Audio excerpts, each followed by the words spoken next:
Did we get Roz Mocha? Are they standing by? Roz and Mocha join us live. Roz and Mocha are very famous. Everybody talks about them. Roz and Mocha. We could not miss the chance to talk to Roz and Mocha. Roz and Mocha. Roz and Mocha. Roz and Mocha. Brand spanking new show, so if we screw up today, then you can yell at Roz. Thanks, bro. Yell at the boss. The boss is the one that let us loose on these microphones. I'm sure a lot of people thought I was out of my mind. Two opposites. When did I become the not fun guy? Who started from the bottom. My only focus was going to be to get on the radio. But my problem was that I had such incredible stage fright. Everything about having an audience terrified me. And built one of the biggest radio shows in the country. Sorry. This is the story they've never told. The year before we started this show, I was in a very different place in my life. I was a broken person. A story of friendship. Are you serious?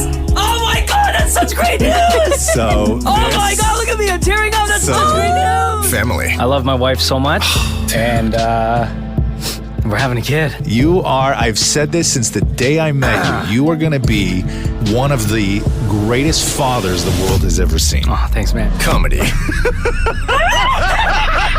And controversy. All hell broke loose. The stories about the boycott, We got a letter from like Jay-Z's lawyers. I think it would have gotten really nasty. Basically, they were going to destroy us. It was a massive deal at the time. And the pursuit of a shared vision. For me, the ultimate goal in everything is to just put heart into it. All the epic moments. Oh my God, breaking news! The tears. No! Are you serious? Oh my God. I cried a lot. And damn it, Maurie. Our producer, Maurie. Every time Mocha says his name, it's always, damn it, Maury. Because he always does something in the studio to piss me off. I knew that he would be extremely popular on the show. The waterfall is the most important thing. It's made out of chocolate germs, you know? A journey of laughter. And the ridiculous. We're going to be flicking panties. 1, 2, 3, Flick. The best there is! The best there was! The best there ever will be! What? Told by the people who were there. I guess there's by the book, there was risk. So that part was good because I would have been heartbroken if you wanted to leave. I was confident that we could get a deal here. Given that they both wanted him so badly, he had tremendous leverage. I would say it is a show centered around two people who care deeply about each other, about their families, and about making you laugh. And by the ones you've never heard on the show until now. Well, my real name is DJ Climax, and it's official because that's what my mom calls me now. 14 years. I could be brown, I could be blue, I could be violet sky. Thousands of shows. Is Mocha a virgin? I'm not a virgin. Are you sure? And 10 million podcast downloads. Oh, it's an honor being here. You guys are an institution. I can't believe we got to be in the Roz and Mocha show. Keep doing what you're doing. All of this for a show that almost never happened. I immediately said no. And I was crushed. He said no. I felt like the show had already failed, and we hadn't even built it yet. This is the uncensored. I don't know how I got the reputation for being the asshole, right? And unhinged. Looking back, I was an asshole. I think that Mocha is far more of an asshole than I am, to be honest with you. History of Roz and Mocha. I told you I was gonna do it! All you haters, suck it! Suck it! Suck it! Suck it! Suck it! Walk on!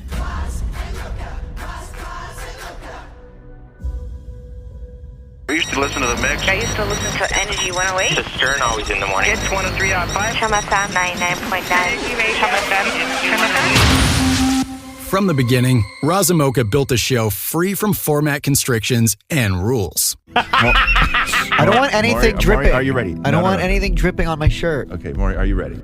One that could adapt or shift whenever they felt it was needed. But there was one thing that has never changed. And it's still the same today as it was on day one. Hey, Mocha. Yes, sir. Are you ready? Uh-huh. Let's do the news!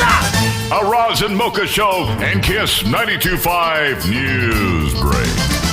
The news is the thing that we have done since the very, very beginning. That was actually a Roz idea. And I wanted to do it my way. I know we did a news break that very first show. man, we just got these hot stories in the palm of our hands. Cannot wait to share with the T.O. Yet another clip of Chris Brown on Larry King. We did the news on show number 1. It was the only thing. I know we went through so much with Julie because we didn't want to do anything on the show. We didn't want to do traffic. We didn't want to have other people in the studio. And we didn't want to have somebody else coming in doing like an official quote-unquote news segment. I wanted to take things that were complicated or deep or frivolous for that matter, and I wanted to break them down in a way that it made it easy to digest, made it easy to understand. He wanted to do his own version of the news, which was a mix of entertainment and world news and whatever, and then have a discussion. And this could be, geopolitical. It could be, war stuff, Hollywood stuff, sports, whatever it was. And with the news, I will do stories that I literally have no idea what they are or what I'm talking about, but I'll just ask. I'll ask Mocha. I'm like, who is this person and why is it like all over, why is he all over the news? And if Mocha doesn't know, then I'll literally just start Googling stuff during the newscast, which is probably the most unprofessional thing that anybody can do when you're doing the news. But that's the news. Hey, Mocha. Yeah. You ready? Yeah. Let's do the news. A Roz and Mocha Show and Kiss. I was still super self-conscious, and I didn't yell, let's do the news, like the let's do the news that you hear on the show. The first time I did it, I think I would just say, hey, let's do it. something like that. 8:40, good morning. It's the Roz and Mocha Show. Morning, Mocha. What's up? 15 degrees, high 23. Like that. Woo! The Roz and Mocha Show and Kiss 92.5. Breaking news. The first time I said, let's do the news, I remember that I would just say it. So if Mocha was in the middle of a sentence, I would just interrupt him and just say, let's do the news. 10-5, they lost to the Yankees, so we're hoping that we may actually bring out some of the good luck for the Jays by throwing out the first pitch. All right, Mocha, let's do the news. Yeah. A Roz and Mocha Show. I was still sort of figuring it out and still trying to get confident enough to do something that was, loud or big or brash or whatever it was. 14 degrees, Mocha. Going up to 21, mix of sun and cloud. Let's do the news. The Roz and Mocha Show. In my mind, Roz would always say, hey, Mocha. I would say, yeah. He would say, are you ready? I would say, yeah. And then he'd scream, let's do the news. In my mind, he's always introduced the news that way. How that actually happened was there was just one day where I looked at him and we were about to do the news and he was not ready. And so I asked him, I was just like, yo, are you ready? You ready? Nope. Are you ready now? Hang on, I'm just doing something real quick. Are you ready now? Yep. Let's do the news. And then that was it. That was it. That's how it started. It was one day where Mocha wasn't legitimately ready. And then ever since then, it's, hey, Mocha, are you ready? Let's do the news. Hey, Mocha. Yeah. You ready? Yeah. Let's do the news. I love a catchphrase. And let's do the news, was our first catchphrase. I knew it was going to be a thing if I just kept yelling it. And I'll never forget this one time I was walking around and I passed a park and this mom recognized me and her kid was there in the park. And as I was walking by the park, they didn't come over and say hi. They didn't ask for an autograph. They didn't do any of that. All I heard was this kid who was probably like 7 just stare at me and yell, let's do the news. And when that happened, I realized it was working. Please reach around and grab my news. Thank you. Do I remember the printer? Yeah, tell me about the printer. Oh my God, the printer. The line, Mocha, please reach around and grab my news off the printer. Mocha, please reach around and grab my news off the printer. So this was years ago, back when we were in our old studio before they built us our new one, the one you see now. Back when we would waste paper like so much every single day, Roz would not, even though he had 2 computer screens in front of his face, right? He would never have his news stories like on like a Word document on his computer, right? That would be the easy thing. Sure. He would have everything there on the Word document and then hit print, right? So Mocha had the printer behind him. All right. Please reach around and grab my news off the printer. What's the matter with you? Why would you tear that up? Don't tear my news. April Fools, that wasn't your news. You're such a jackass. That's your news. Where I sat in the studio, I sat directly across from Mocha, but my computer monitor, for some stupid reason, was off to my left, like it faced me on the left. So if I read the news off the monitor, I wouldn't be able to look at Mocha. Like I wouldn't be able to make eye contact with him. I would have been turned sideways. So he would always, at the very last minute, hit print on the document, right? Just so I could make that a part of the show. Mocha, yes. Please reach around and grab my news off the printer. Okay. Thank you. And then it would be printing as we're saying, let's do the news. So then he would say, can you reach around and grab my news off the printer, right? And then that just became a funny thing that people started like paying attention to and just like loved hearing him say that. Mocha, please reach around and grab my news off the printer. Thank you. They could have moved the printer. I could have printed it earlier. I could have read it off my monitor, but then I wouldn't have been able to make dick jokes every day because that's really what that was. And I realized that at the time that if I could say, hey, Mocha, please reach around and grab my news off the printer, it was an excuse every single day on the show to make a dick joke. But I think he enjoyed saying, can you reach around and grab my pause news off the printer? I think he enjoyed saying that, and I think the audience enjoyed hearing that, which is why he kept doing it. You know, it was like, reach around and grab my... It's like, what was it? It's always the news. It's always the news. It's the Roz Mocha Show. How dare you? How dare you? Put that back. Commercial-free Monday. What the hell's going on with you and our producer, Maurie? Okay, so Maurie's in here, right? Hold on. Let's just do this first. Mocha, are you ready? Yeah. Let's do the news! A Roz and Mocha Show and Kiss 92.5. Get over to this microphone. Break. Delivered by Pizza Pizza. I get fisty with you. Maurie, so what happens right now every single day? What do I say?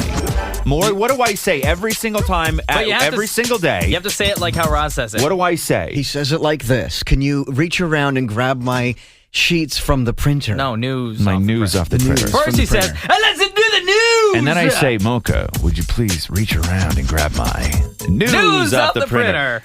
There are times where, like, you know, I'll say something and I know, like, oh my God, did that go too far? And, like, Roz is just staring at me and looking at me and, like, did I screw up? Like, did I say something that crossed the line? But we're live on the radio. So what just happened? Maurie walks around. Yeah. Grabs my news off the printer and hands it to me. So what? I wanted to reach around. That's not... You can't deny me. I get very little pleasure out of this show. This is one thing that I actually get pleasure out of. Okay. And you take it away from me. Okay. That's what she said. Thank you. Thank you, Maurie. Maurie Sherman, everybody.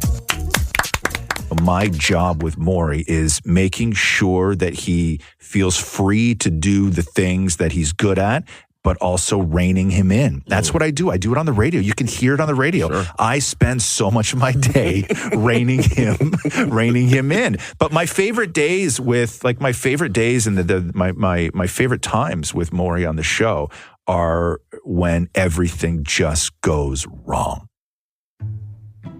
My absolute favorite stuff that we do on the show, in all honesty, outside of interviews, outside of the stuff that I love to do, my favorite thing is if I can get into a little debate or an argument with Roz on the air. I love that. I love those moments where if I say a joke and he doesn't know what it is, I think that stuff's funny. You know, you can't say just saying after anything you say and then expect it to be all right. Why not? Because it doesn't work that way. Sure it does. That's like when somebody says, no offense, and then they say something really horrific to you. I'll give you an example. Maurie, get in here, please. I love this. So you are the king, Maurie, of no offense, but you're the king of that. Prove it. Okay. Out of the. You know what? Here's this. I didn't know what else to say. We play your big intro. We bring you on, and like, You do nothing. Like you're gonna leave me hanging like that. You're not gonna play along. I'm trying to play along. You're not gonna do some comedy. You're not gonna have some fun on the show. I got Mocha laughing. Holy moly! I have to admit, that was funny. Brilliant improv skills, Maurie. Brilliant improv skills. Like I really, I'll applaud that. Like I set you up. I bring you in, set you up for comedy. Yeah. I'm gonna give you the floor here. No offense, but no offense, Maurie. But like I've always said, it's really, really a good thing that stupid doesn't hurt. No offense. Now that's funny. I was fascinated with Maurie because Maurie is the type of person where he has this incredible ego that gets him into all sorts of situations because of ego, but he lacks the things that get you out of those situations. I mean, it's not like, my ego gets me into trouble, but it's not like I'm trying to get myself into trouble. I think that I'm persistent. I think that I'm confident. I think that I'm overly confident, and I really want to get stuff that other people can't get. So I do whatever I can to get it. And if that comes down to ego, and if it gets me into trouble, I mean, what are you going to do? I knew he was talented because Maurie has this ability to chase people when it comes to interviews or newsmakers or things that were going viral at the time. Maurie had the reputation that if it was worth talking about, Maurie could get that person on the show. And everybody, and I don't mean in radio, I mean everybody in television and news and everything else knew about Maurie's abilities to convince people to do something that maybe they otherwise wouldn't want to do. Kiss 92.5 talked with Charlie Sheen. Here's how Maury Sherman of Kiss 92.5 was able to get so close to Sheen as he arrived at his hotel. He used a high-tech helmet cam. When Charlie Sheen was in his Tiger Blood sort of live show spiral and, winning. I don't know, man. I was banging 7-gram rocks and finishing them because that's how I roll. I have one speed. I have one gear. Go. How do you survive that? Because I'm me. Because I'm me. I'm different. I just have a different constitution. I have a different brain. I have a different heart. I have a different, I get Tiger Blood, man. When he was doing all that, he came to Toronto, and it was one of the biggest stories of the week because he was here for like 4 days. Charlie Sheen. I had to meet this guy. It was like media mayhem. Everyone was trying to get in touch with Charlie Sheen and to try their very best to get an interview or even a couple of comments from Charlie. So Charlie Sheen in town tonight. Damn it, Maurie was camped out at his hotel last night waiting for Charlie Sheen to arrive. How long were you at his hotel for? Between 3 and 3.5 hours. And wow. But you have to picture this. Dude sitting on a sidewalk with a helmet on his head. I had this goal in mind and nothing was going to stop me. So I walk over to Charlie. People tried to stop me. And Charlie saw me with my head cam on, and he was like, "Oh my God, this is so cool. What is your name?" Excuse me, Charlie. How are you? Sir, you're gonna have to go off property, please. Quick comment. Kiss 92. Hold on, he's talking to me right now. Does this helmet make me look like a winner? Yes, it does actually. That's why I'm a winner. That's why I called you back over. Nice. Thank you so much. Yes. I got your hat. Pleasure. We'll see you tomorrow, buddy. What's your name? Maurie. Although they call me Damn It Maurie on the air. Damn it, Maurie. Thank you. That's so awesome. And then the next day after that, he was at the venue. And after the show, there was this big staircase that goes up the side of the building to where the dressing room was. And security was trying to stop me, but the door opened and all I heard was, "Is that Maurie? Let him in." He's calling me up. He's calling me up. Move. Dude, he's calling me up. Charlie, this guy, right? This guy. Can you move, buddy? Yo, boy, I've never heard you speak that way before. Dude, I was getting my straight on. Hey, dude. He's calling me up. Hey, dude. Excuse me. He just called me up. You did call him up. I saw it. You called him up. He did. Yes. Again, it was like this weirdo friendship that the two of them had, and they built up this weird rapport in a couple of days. Is it Maurie? How are you? Good. How you doing, man? Good to see you, man. Are we live? Yes. Excellent. How do you think it went in Toronto? I think it went great. Charlie Sheen thought that the head cam was live somewhere. He thought that in that moment, so he thought he was talking to the masses. And it's like, this is why I don't talk to mainstream media, because they're so desperate and they're so jealous that anybody cares about somebody other than them. And I remember he would always start going, okay, are we live? Yep. And then away we went. Breakfast Television talking live to Maurie this morning. Maurie, of course, the famous producer, now the infamous producer with Kiss 92.5 with Roz Mocha. We love those guys, and they can't even believe you pulled this off. You know what? In all honesty, I'm still kind of buzzing about how the whole thing happened. It was just, it was so weird, but he honestly is such a nice guy. And then Charlie Sheen he was running this intern program. I don't even know what it was. But you could apply online, and he had built such a rapport with Maurie that he really took a liking to Maurie. And he told Maurie that he would put his name at the top of the list. Hey, Maurie, how are you, man? Trying to get through, man. That's it. Open up the arms so they can handshake. Good to see you. Bro. Nice to see you. Nice. And a lot of people on Breakfast Television are saying just because of the time we spent together, I should win the intern competition. Okay, well, we would definitely move you toward the top of the list. Nice. Just based on your persistence and your focus. What? So he said what? Yeah, he's looking for an intern, and due to my, what does he say? Due to my persistence and focus, he's going to move me to the top of the list. So it honestly seemed like after Charlie put me at the top of his internship list, it felt legit. You know, for a brief moment in time, I honestly thought that if Charlie Sheen offered Dammit Maurie a job, that Maurie would say to us that he was going. I swear I thought he would pack everything up, leave Matthew, leave the condo, leave everything to go work for Charlie Sheen. Like, if that's not the craziest thing, I don't know what is. And I'll tell you, he may deny it. But I think that if something came through in writing, Maurie would be gone. It would have been a hard offer to pass up because the chance to live with Charlie Sheen, I had it in my mind that I could do both the Roz and Mocha show and live with Charlie Sheen, like wake up in his mansion and go down to like the kitchen, do the Roz and Mocha show, and then, I don't know, do Charlie's laundry. I don't know. Maurie loves famous people more than anybody I've ever met in my life. He loves being around famous people. I don't know what it is, but just having, to make a famous person laugh, having a great time with a famous person, having a famous person tell me that, they liked me, or I don't know what it is, but they're famous. But Charlie Sheen wanted to steal Dammit Maurie. He wanted him to go and live with him in his house with all those porno stars and stuff. I honestly could take any validation from famous people. I would take validation from a celebrity over my own husband.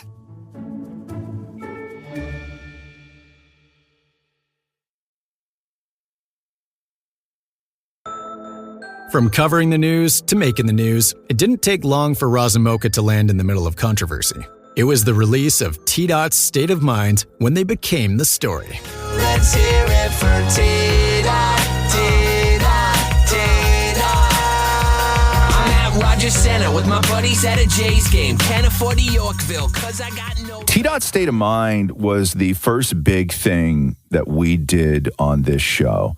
And it was the first controversial thing. It was the first time we got in trouble. So T-Dot State of Mind was a take on Jay-Z and Alicia Keys' Empire State of Mind. Food court, Fairview, Tim Hortons, drive-through. I'm the urban outfitter, T-Dot, I love you. Concrete jungle. Just to get everybody up to speed, before Toronto was the 6, okay? It was T-O, and then it was T.O, and then people just referred to it as T-Dot. And that's when we showed up in 2009. It was not yet the 6. It was T-Dot. And that's where T-Dot State of Mind came from. I think we were on the air 3 months in before the song and music video came out. At that time, Empire State of Mind was the biggest song on the radio. And so we did, T-Dot State of Mind, which was the parody to that song, to just sort of capitalize on it, but also take ownership of it and also have some fun. And Trevor was the one who built the song. Hey, this is Trevor Sheen. I was Roz and Mocha's imaging producer and song parody writer from 2009 to 2018. T-Dot State of Mind was, again, one of these assignments that the seed of the idea was definitely started in their brains. I think it could have been something as general as, here's a bunch of things you can say about Toronto. We'd provided information on what we would like in the song, right? Kind of like bullet points of things and say, okay, Trev, do your thing, do your magic. And I believe it was just, it was done like in the middle of the night. It was a late night assignment and it was due the next day. And whatever came out, came out. Because I love Jay-Z so much. Favorite artist in the universe. He's got a song on his album called Empire State of Mind, right? With Alicia Keys. My favorite song on the Blueprint 3 album. I actually changed my BlackBerry Messenger info to say T-Dot State of Mind. Oh. And in honor of the T-Dot State of Mind, we have this for you. Yeah. Yeah, I'm up at Yonge Street. Now I'm down in Seneca, right next to a streetcar. And I'll live you forever. We were playing T-Dot State of Mind on the radio more than we were playing Empire State of Mind. And it really took off. Like the only place you can get it was on the radio. Man, we played the hell out of that song. T-Dot State of Mind, the Roz and Mocha remix of the song. Yes. We did this thinking that it was just going to be something we did on the show. Mm-hmm. The audience caught on to it. Mm-hmm. They tried to steal it and put it on YouTube and stick it on their Facebooks. Mm-hmm. Fine, fair enough. We can't stop that. No, we can't. We cannot stop that. But what we can do is take it one step further and do something that nobody would expect at all. We're playing it more than the Jay-Z and Alicia Keys version. We need to do a video, and we need to do a video soon. And we put a call out to listeners, to people who listen to the show. Again, 1 o'clock Sunday afternoon, we are shooting the portion of the T-Dot State of Mind music video where you get to be a part of it. 1 p.m., Dundas Square, rain or shine, don't matter what else is going on. Quiet on the set, everybody! And rolling camera A. And action! The day we shot that music video, I thought no one was going to show up. And I was actually really surprised. I was shocked at the amount of people that showed up that day. When we shot the video, I only knew one director at that time, and it was Frank Sampson, who had directed me on 3 television shows by that point. So I ended up directing this just by knowing Roz, basically. The concept of the video, I worked it out with Frank, which was we didn't want to shoot a literal interpretation of all the lines that Trev had said in the song. So we were going to put other stuff in it. Right. So if you know Roz, you know one thing. Roz has a very clear idea of what he wants. He's the one that kind of like says, I'd love to do X. And then you're just trying to catch up to execute X. The overall theme of the video was that people were going to throw their hands up to the camera, and I was going to write stuff on the palms of their hands as like little statements. I'll live you forever. I'm the new John Candy, hanging at the HMB. Stop for something to eat. My weight is from Degrassi. There's one line in the video where he references standing in front of the HMV, which was a place to buy CDs back in the day. And when we went downtown, we found an HMV, and we had a 12-year-old girl with us at the time who was my goddaughter. Her name is Maya. My name is Maya K. Smith, and I was the little girl in the T-Dot video. Roz took me to the spot that we ended up shooting the video, and he wrote on my hand with a Sharpie, I don't pay for music. Because I thought that was very indicative of 12-year-olds of the time. But it was also true to the audience that we had. It was us acknowledging sort of changes and all of this stuff. And at that moment in the song, she held up her hand to the camera and it just read, I don't pay for music. Mm-hmm. And all hell broke loose.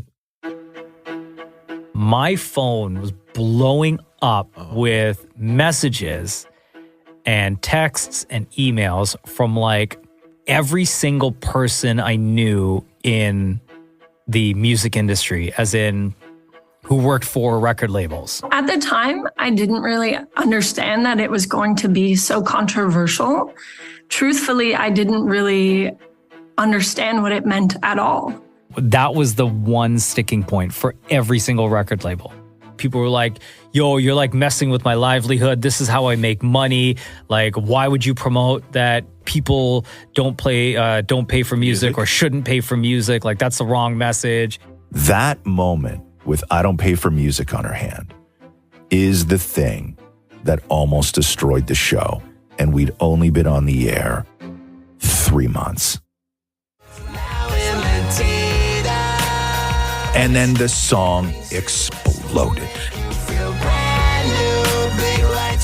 Mike Religa, who was our assistant program director and music director, he was the one who took a lot of the heat for this. He was the one that was dealing with the record companies. I think if we were already in trouble at that point, that made that song and everything around it go supernova. They were not happy, to say the least. Like, I've kind of blocked it out of my memory, but I remember having more than enough phone calls going back and forth and emails going back and forth about the song. Hi there, this is David Lindors. At the time T-Dot State of Mind came out, I was a veteran of the promotion department at Universal Music Canada. The visual in the video with the person standing in front of HMV with the script saying, I don't pay for music anymore. I think it was the timing of it. The music industry was crumbling under its own weight. And Napster and downloading and LimeWire and all of these services, nobody was paying for music and everybody was trying to figure out how to stop it. And kids were leading that charge. And so to me, it was a statement. I wasn't directing anybody to say anything. It was nothing more than just a statement. The record companies went ape shit. Like, they're like, how dare you? And there's definitely lawyers involved. Like, it was I'd never been a part of anything like that. It wasn't good. It wasn't happy. It wasn't a good time for that. And every record company was having meetings about this. Every record company was blowing up Julie's phone, Mike's phone. They were emailing Mocha. It was all hands on deck. We're at war. At the time, it was definitely massive. And I think the timing was a big part of it. It was viewed as encouraging people to join the growing numbers of people who were not paying for music. People wanted us fired. They wanted us pulled off the radio. Higher ups in the label were challenging some of the people who might have been involved in producing the video. That was 3 months into us being on the air. 3 months, and people were calling for us to be fired. And threats started to come in of boycotts and not giving us access to artists and trying to climb the chain of the company. And we were new and sort of terrified at the time. Like, how high is this going to go? Like, our bosses were getting phone calls and emails and, asked to meet face to face because of this. The stories about the boycott, if that clip wasn't taken out of the video, I do remember that it was a massive, massive deal at the time. We had every record company in the world telling us that they're going to stop servicing us new music. They're going to give us no interviews. They're going to pull all their artists off the station. Basically, they were going to destroy us. There were probably threats made. I wouldn't be surprised at all. If the correction hadn't been made in terms of from a label point of view, I think it would have been even more memorable and would have gotten really nasty. We were forced to pull the music video down, which is unfortunate because, that view count was, insane. When we had to go on the air and tell people that we had to pull the video, I was so pissy about it. Everybody is talking about the same thing right now and have been since about 2:30 yesterday afternoon, and that is, what the hell happened to the T-Dot State of Mind video? Plain and simple, the music video for the Kiss 92.5 exclusive song, T-Dot State of Mind, is now gone. And it sucked. I hated having to tell people that we got in trouble, but I also hated having to pull the video. There was one scene in the video that had a 12-year-old girl, and written on her hand was, I never pay for music. That was not meant to promote not paying for music. That is not what we're saying. What we are saying is, when you look at the audience and you look at the world, this is an issue that governments are involved in. Yeah. Illegal downloads, not paying for music. Industries are crumbling. That was the scene that caused the problem. I don't pay for music. when all of this was happening and everybody hated us, the unique situation that I was in was it was my goddaughter who was the one in the video. You know, I knew that kid really, really well, and she's a great kid. Being so young, I was kind of excited because people were talking to me about it. People were reaching out to me. And I didn't know how to tell her that we got in trouble, especially for the part with her. So I truly had no idea that the moment was so controversial and that it was going to turn into such a thing. I was genuinely shocked to find out that it was an issue. And I didn't know how to articulate it, what was going on with the video, because she knew it got pulled. And at the time, I told her that for 24 hours, I was the most famous child in the music industry, but no one knew my name. And at that time, that was when Justin Bieber was coming out. So to be the most famous child in the music industry was quite a big thing. And so that's what I said. That was the spin. I told her she was famous. The issue that we have now is we have the opportunity to re-edit the video and put it back on YouTube and start all over again. And I just don't know if we want to do that. I don't know if we want to start all over with it. That is the question right now. And they wanted us to cover up. We put the station logo over the kid's hand that said, "I don't pay for music." And that was the sort of compromise. And we had to go on and tell people. I was legit upset when the music video had to be pulled. Number one, because the view count was already insane. I was also kind of pissed because I didn't think that we did anything wrong. At the time, it was just, I don't know, like social commentary. I think, there are a handful of people in our audience who have not yet seen the video. And just judging by the comments that we received on Facebook, judging by some of the comments that I received on through email, people asking the question, how can we see this music video? Because I still haven't seen it, although it's been 2 days. I don't know if I'm going to get in trouble for saying this. Or not trouble, but because I was so long ago, you can't do nothing now. I loved the controversy that came with all of it. Like low key, I loved every single minute of it. Because the video got so big, and because we were playing T-Dot's State of Mind more than we were playing Empire's State of Mind, but because of the controversy, that then led to Jay-Z's people getting involved and sending us a cease and desist letter. But I think the reason why Jay-Z kind of reached out, or his lawyers and whatnot, is because they wanted to get paid. I think the attention it got with the "I don't pay for music" part, I think it just kind of just put on everybody's radar. I remember thinking, yo, Jay-Z knows who Roz and Mocha are? I was like so happy. I was so happy because Jay-Z is my favorite rapper in the entire world. Nobody else in the entire world. There was Cleveland State of Mind, Oshawa State of Mind. Everybody was doing a State of Mind parody. We were the only ones who got a letter from Jay-Z's people saying, shut it down.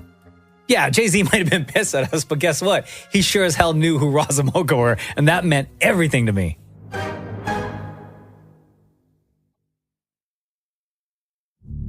While pissing off all the right people gave the show a much-needed bump in the ratings, it was Roz and Mocha's next move that was going to make or break everything they'd built.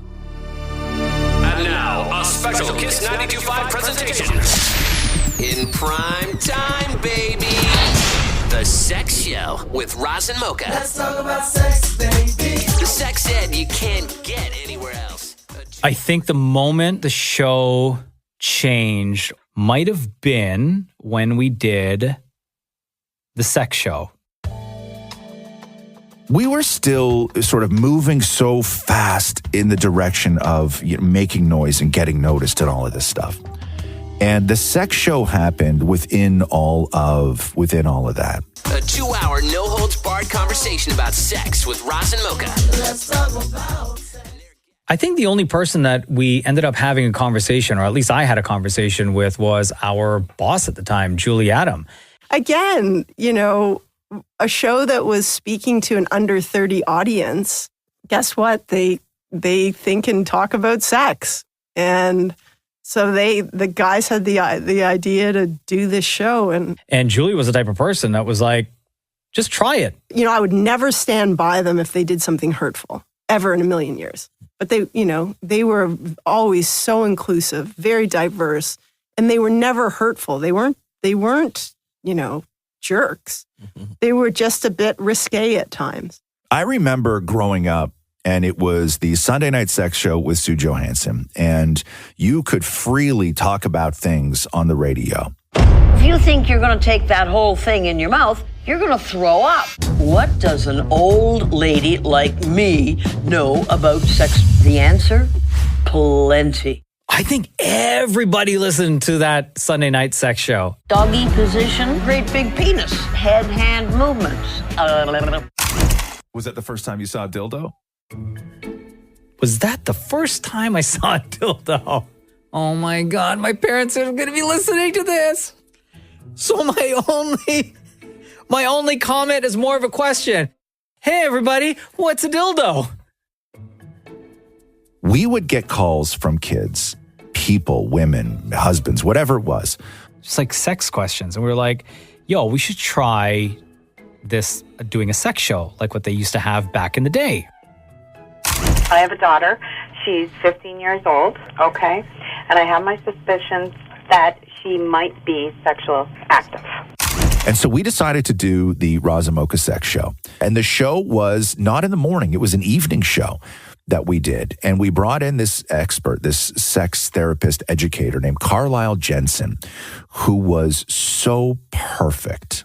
I remember it was pitched as Roz calling me and saying he wanted me to talk about sex and address the listenership who often had questions about sex. And so he wanted somebody who was a little more knowledgeable to come on and speak about it.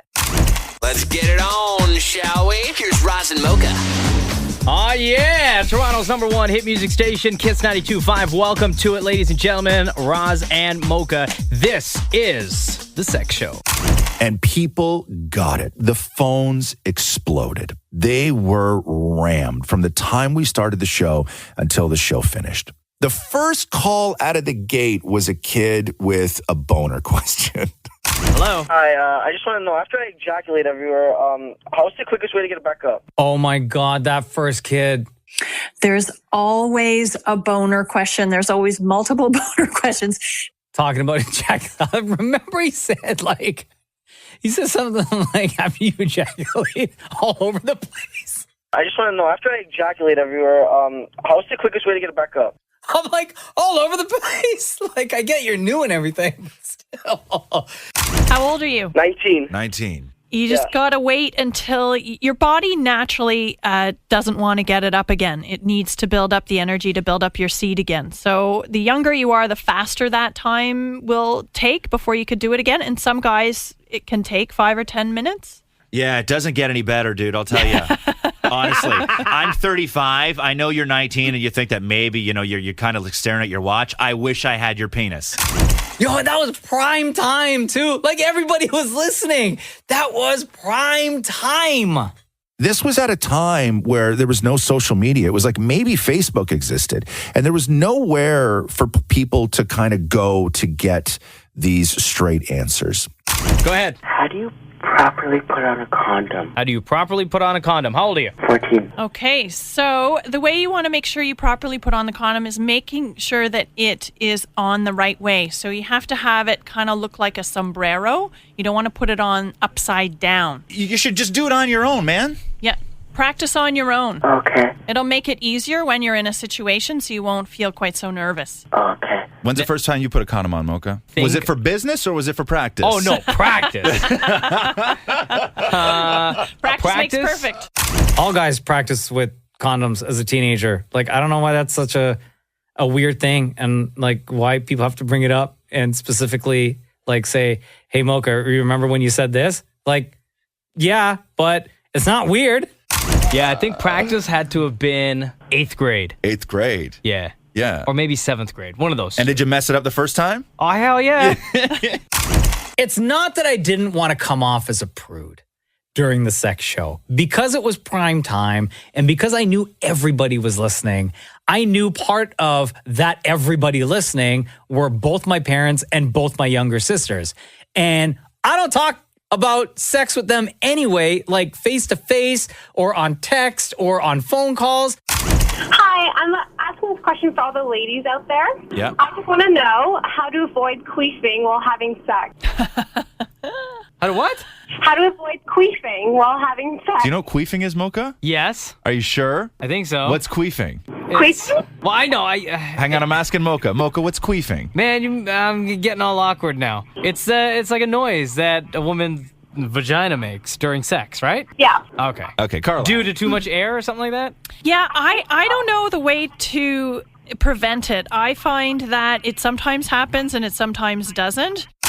So I just kept thinking like, oh my God, if I say something on this show, my mom's going to hear this, or what the hell is my dad going to say? Or like my sisters are going to think that I'm some like sex fiend perv. Like, is this what was happening in the basement all those years when he was down there? Okay, so I just had a quick question about the masturbating part that you guys were talking about. So my boyfriend at the time, he actually came out and told me that he not anymore, used to masturbate and think about different girls at the same time. So is that supposed to be a bad thing on my side? Like, what am I doing wrong? Or like, maybe he's not just into me anymore? Like, I don't get it. The phones, it was so exciting when they blew up. It was so fun to see so many people interested and talking. And of course, obviously a huge fan base of Roz and Mocha's. And so I think people were just so happy to feel like it was a trusted place where they could get the information they were looking for. Is it weird if I think about Mocha when I'm masturbating? Dude, come on, man! Not cool, dude. Not cool. I certainly feel like we helped a lot of people that night, whether it's the people who called in or the people who were listening, or even the people who didn't get in but were listening. And because so many of the questions tend to be very similar that a lot of people have. So absolutely, I think there were some folks who had some of their fears alleviated and others who probably felt like, oh, I never knew about that. Sometimes they don't even know what they don't know. And then we got the call about Blue Waffle. Hi. I just wondering a question. Yeah. Yeah, go ahead, man. A couple of friends at school were talking about blue waffles. Blue waffles? Yeah. I haven't even heard of that. Oh, yes, the blue waffle caller. I had no idea what that was at the time. Blue waffle. I'm kind of intrigued now. You know, this is the thing I find is there's new terms that come up for all kinds of things. And I don't know what the latest term is. Do I have to answer what a blue waffle is? Oh my God! Oh my God, the blue waffle! Holy cow! I've traveled far and look it wide, up? little man. I've never heard blue waffle. Hang on, stay on the line. What's your name? Derek. All right, Derek. hang on. Okay, well, Go ahead. according to Google, the answer is slang for a vaginal infection. Oh. Oh, God. That is a crude way of saying that. What kind of infection? And we even learned something. Nobody in that room had any idea what a blue waffle was. I can't imagine what would be blue. Are you worried about this kid? No. Just Oh. some friends talking about it. Yeah, I don't think this is something you really need to worry about. All right. Right now, maybe. I just get yourself educated on what a sexually transmitted infection might actually be when you're ready to have sex. Okay. Okay, All bro? right. All right. All right. See ya. Thank you. Every now and then we'll still yell out blue waffle and for no apparent reason because it was such an impact. Oh my God. My name's Hannah, and I am 22 years old. All right. What is your question for Carlisle Jensen? So I have a boyfriend, and we've been dating for about 2 years now, and we're both 22, and we started having sex about a year and a half ago, and I have never been able to reach an orgasm while having sex. It was really exciting to be able to bring back some question and answer where people could bring whatever questions and concerns that they had, and be able to feel good about themselves The show, I felt, was providing that service. And I felt that it was a service that they had started with Sue Johansson years ago that I really felt was missing. And I wanted to carry that on. And it's not because we could sit around and laugh about sex, although it was hysterical. But I really felt that we were doing something great for people. Absolutely. Awkwardness happens in all different aspects of sex. And the more you can laugh and play with it rather than pretend it didn't happen, the lighter it gets. Yeah, exactly. All right. Okay, thank you so much. I don't know why the sex show stopped. And but I remember being busted up about it because I really would have liked to have done it again. I would still like to do it. I don't know how they got away with doing it twice. I guess it was a different time. And I think the response after that second show is part of the reason why we never did a show again. I saw my role most of the time as being kind of a goalie, letting them do their show and then trying to, keep all of the distractions and conflict out of their way. It was more like parents, I think it was, who were making complaints about the content, but it was nothing vulgar or dirty. These were just like questions that kids were asking, and you weren't hearing it at the time on the radio. But the crazy thing is, we've almost gone backwards when it comes to this sort of content, sexual education, and what you can say on the radio. We've gone backwards, and it upsets me as it much pisses me off. I think there's been a lot of backwards motion, a backlash against progressiveness. And so there's a lot more misinformation. There's a lot of fear about our kids understanding about sex, learning about it. And even though I would do this sex show again in a second, there is no way in hell that we would ever be allowed. There is no way the sex show that we did back in the day would ever work today. There's no place for it here. All these years later, where we should have evolved and advanced, there's no way they would allow us to do it. And that is crushing. Coming up on the next episode of The History of Roz Mocha. I think I'm sort of far more of an open book than Mocha is or ever has been. I'd always been reserved when it came to that aspect of my life. The story became, is Mocha private or is he just boring? Could I say I was privately boring? And I love the idea that Mocha was closed off. And I think the audience loved the idea. I was totally fine with living a life without having any of that. And then I met Jenna. We just hit it off. I had very much thought that Mocha had lived with a woman before or was entertaining many women. Oh my God! No! No! We got our first offer to leave. I was kind of in disbelief. I think that Mocha and I both felt the same way, and that was what we were building was far from finished.